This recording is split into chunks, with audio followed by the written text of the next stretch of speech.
আমি জানি তুমি ঝুমুরকে কোনোদিনও ভালোবাসতে পারবে না, কোনোদিনও তার সাথে মানিয়ে নিতে পারবে না। শুধুমাত্র তাকে পেখমের মতো দেখতে বলে শুরুতে হয়তো তুমি ওর প্রতি একটু ইমোশনাল হয়ে পড়েছিলে, দ্যাটস ইট। তার বাইরে আর কিছু না, আই নো।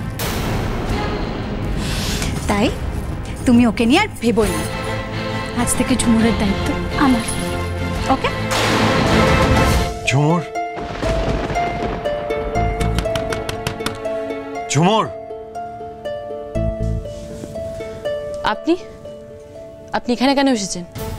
আপনি জানেন না আজকে কাল রাত্রি? আপনার মুখ দেখতে নেই? আপনাকে দরজা খুলতে হবে না, আমি শুধু এটুকু জানার জন্য এসেছিলাম আপনি কেমন আছেন, খাওয়া দাওয়া করেছেন কিনা, কোনো অসুবিধা হচ্ছে না তো? আমার কথা আপনাকে ভাবতে হবে না। আপনি আমাকে অনেক দয়া করেছেন, আমি হাত জোর করে আপনাকে বলছি, এবার আপনি আমাকে ছেড়ে দিন। বন্ধুয়া সোম থেকে রবি প্রতিদিন সন্ধ্যে 7:30টায় স্টার জলসায় ও ডিজনি প্লাস হটস্টারে।